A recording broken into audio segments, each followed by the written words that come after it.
Welcome to Inside Marketing with MarketSurge, your front row seat to the boldest ideas and smartest strategies in the marketing game. Your host is Reed Hansen, Chief Growth Officer at MarketSurge. Hello and welcome back to Inside Marketing with MarketSurge. My guest today is Ed Jarecki, who is a business growth coach, leadership advisor, and COO of Valacor US. Ed's built his career helping SMBs and mid-market companies unlock hidden profits, streamline operations, and build high-performing teams that even love Mondays. He's a master at blending people-first leadership with data-driven systems, and today we're diving into how businesses can simplify processes, scale sustainably, and even integrate AI in a smart way. Ed, I'm so glad to have you here. Welcome to the show. In your writing, you talk a lot about unlocking hidden profits. So where would you say that a business could start with that? Why are businesses overlooking these hidden profits? Where are some of these main pitfalls for business owners? The financials, where they're spending their money, how they're spending their money, better options, elimination of things that aren't needed, changing the rates and scale, things that they're doing on a regular basis, going to annual subscriptions versus month to month. On the operational side, it's similar, looking at those end-to-end processes, where are the band-aids and the bottlenecks at, and how to remove those constraints, replacing band-aids with seamless, intuitive, end-to-end processes. Okay. You know, an interesting thing that, and I actually think this is true, but a little counterintuitive, you say a lot of small, medium-sized businesses overcomplicate their systems. And I guess intuitively, we'd think like small and medium-sized businesses have overly simplistic systems. Why do you think that is? And how can leaders take a mindset shift to simplify and not lose the control they want? Object syndrome. There's some incredible tools out there, but the questions that we need to constantly ask ourselves is, based on our vision, mission, values, or goals, what is it that will enhance our journey to reach those goals, to reach that vision? And often that allows us to really take that step back and focus on only those items that can help us. In addition, basically scheduling a certain amount of time each week, 2 hours on a Friday, and focusing on any innovation, reach outs and stuff like that at that time. In a lot of cases, and I've done it myself, I want this, I'll test them on a monthly basis, which is something I had to shift to because I thought I was going to use it. Well, I've had several different situations where I'm not using that anymore, or something more advanced has come out. Taking that time to go month to month and then go to the annual can save us heartburn relative to having subscriptions that we don't want. And then, of course, once we're sure they're going to be part of our core process, getting the savings associated with those annual subscriptions. There's also bundling options and things like that, opportunities like that exist. I definitely fit in that category of the shiny object syndrome. I think that's great advice. I tend to let it derail me a little too often. And I do this allotting time and a set time where I'll explore. One of the mantras you have, and I mentioned in the intro, is you, as a business owner, should build teams that actually love Mondays. So what does that look like in practice? And that's a big question, but how do you get a team aligned to be excited for work? Sunday evenings, right? And as soon as your mind starts to shift from, whatever your good weekend was, your good day was, to what do I got to do tomorrow? If you're starting to feel real issues, the question is, how do you shift that? And for me, what I do is I make Mondays project days. I still work plenty of hours, but focus my time there, and then only work on the projects Tuesday through Thursday in particular if I've got solid open time. But my focus there is my clients and, of course, my business development activities. And so it's making sure that I'm prepared and ready to support them in any way I possibly can. And then Fridays is my mixed day. So what that allows me to do is on Monday mornings, I'm not waking up and dealing with meeting after meeting after meeting right away. I'm giving myself time to prepare for the week, to advance the capabilities and solutions that I'm providing my clients, and just giving myself a breather as I get into the week. And then Tuesday, Wednesday, Thursday are packed, usually very long days. And then Friday is my day. And sometimes I don't have meetings on Fridays either, which I just take that as a blessing. As small business owners, we rarely get full vacation. So I just consider that earned time off if I've met the goals that I've set for myself that week. Take the time, go to the pool, go to the beach, do what you do. It's fun for you. That's awesome.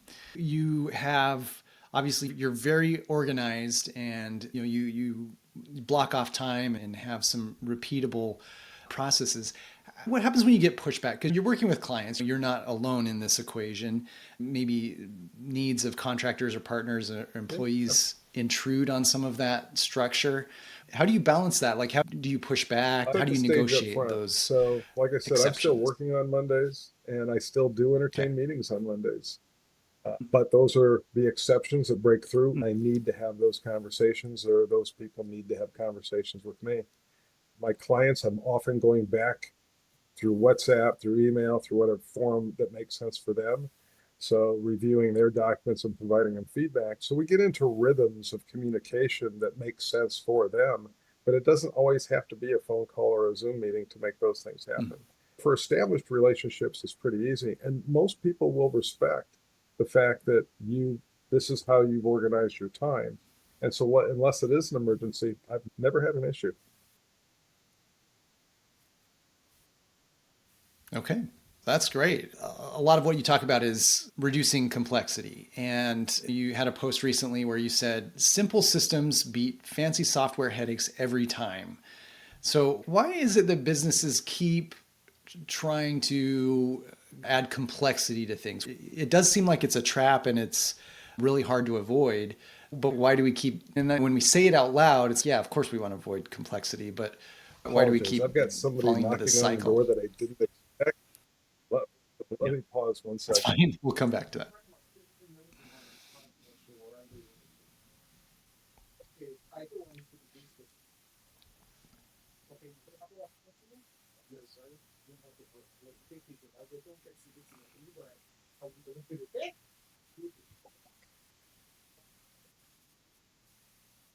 I didn't think it was till next week, but they were here a week early.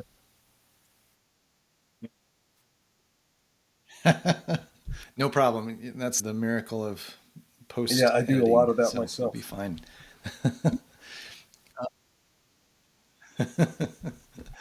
Just to touch base. So basically, my question is, why is it that businesses So keep falling into the today, trap of adding there's a complexity lot to of their it systems? about there's always something new. And when you think about what they're dealing with, I just built a brand new blueprint platform. It's called Mid Business Growth Blueprint. In short, it's Blueprint. And it's using all AI agents. Now, it took about 6 months to do it. Oh, Month, wow. month and a half was all about design. And I learned a ton about it. And what I learned is that AI isn't standalone. It's not a do it for you service. It's a collaborative service. And so when we talk about that, there is a true reality. And I could go into details. We get all these tools, we try them, and then they evolve to the next step. At the beginning of this year, my question to the world was, when are AI agents going to hit the market, and what splash are they going to make? And how do I make sure my business stays in front of that? That kept me on the alert. And then I ran into some obstacles, and all of a sudden I'm talking to some people and they gave me those solutions. So what do? I go check out about a half a dozen solutions. And of those solutions, I actually licensed four of them and then wind up later on reducing that list to two that I decided to keep. So to just once again focus on what's really needed for the business.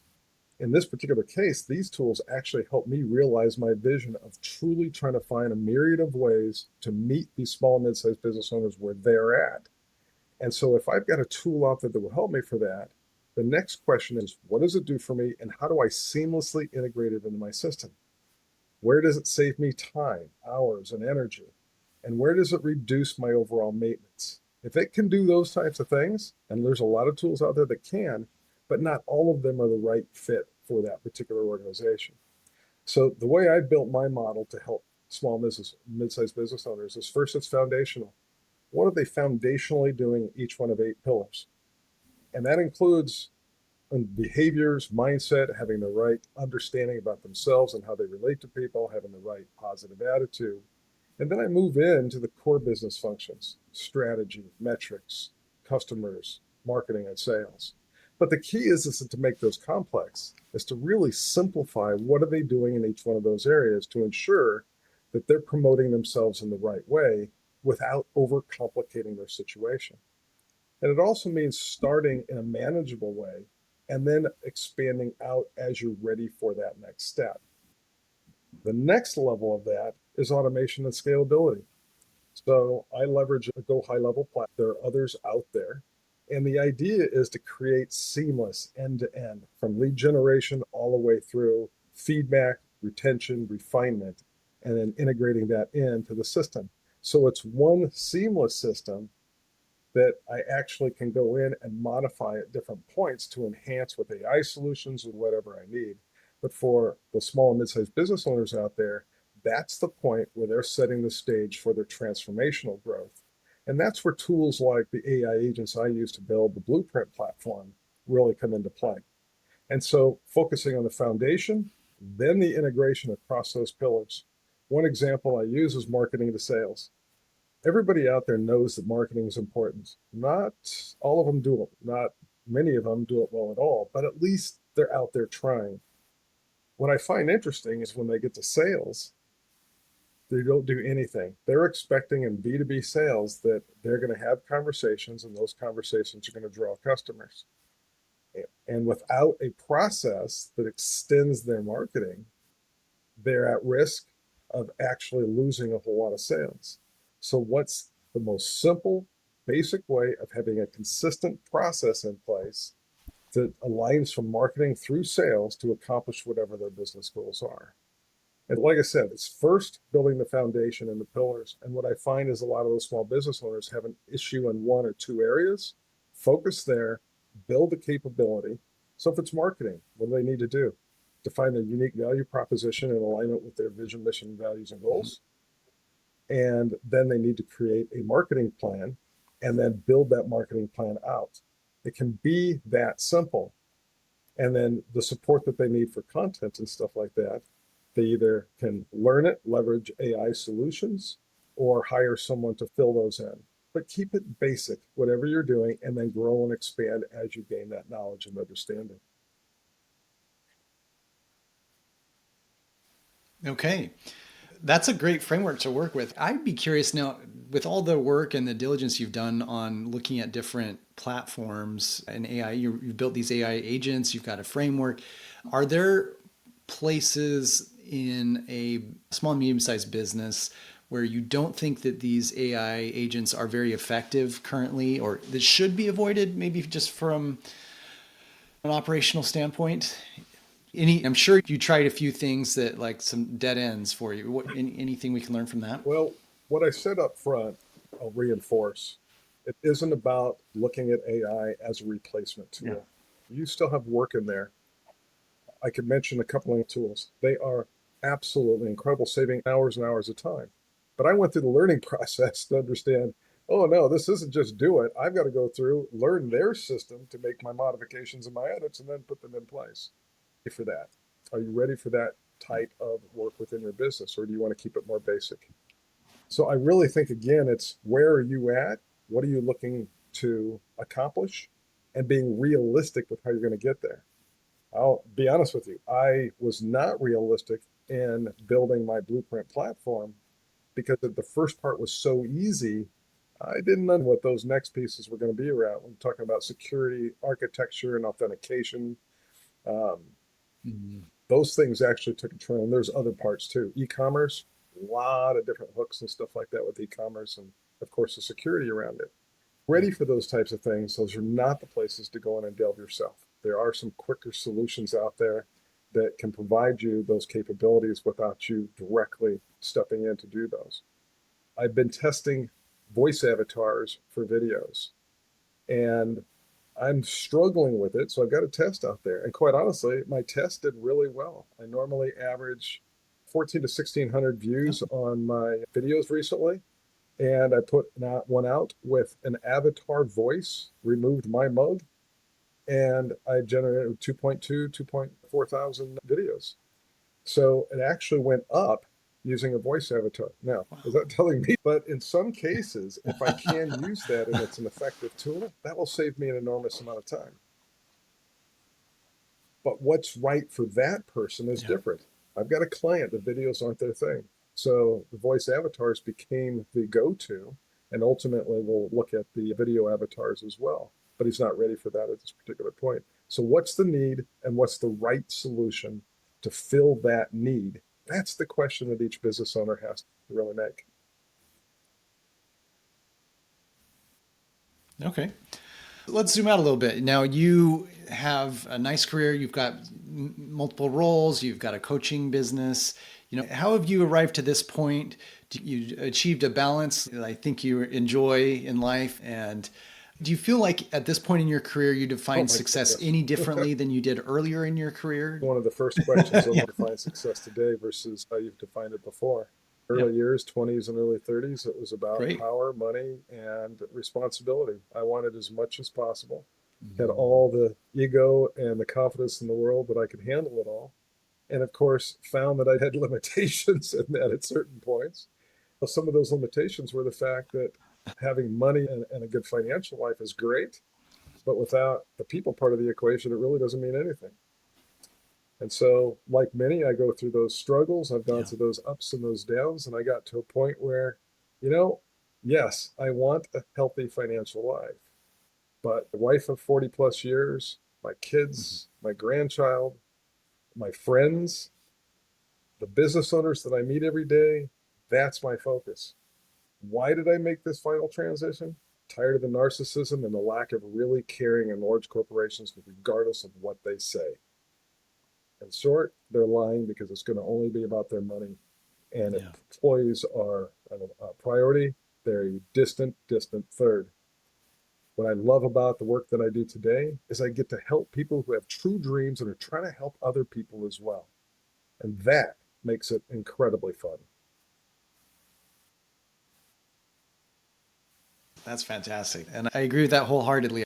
My personal satisfaction has been a lot greater working with small and medium-sized businesses, and the people that are involved in those just seems to be more gratifying. Final question.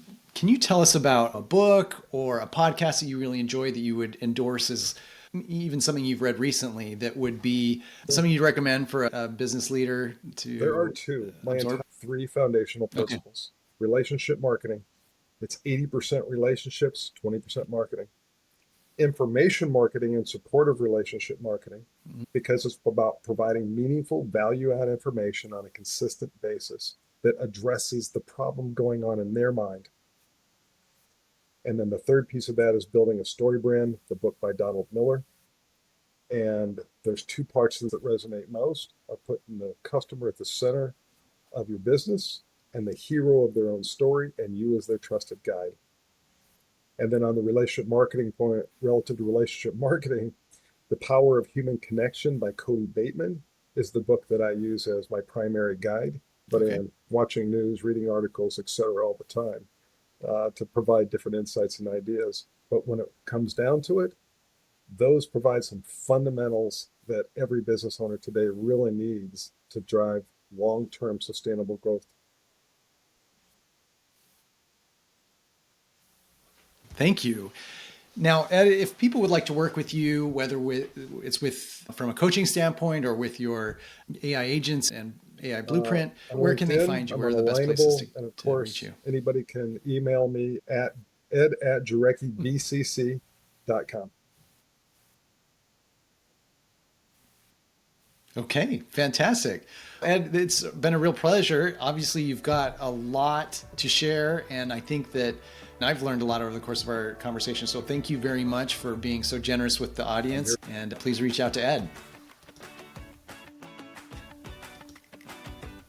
Want to stay ahead of what's actually working in marketing right now? Head over to MarketSurge.io and see how we're helping businesses grow smarter, faster, and louder.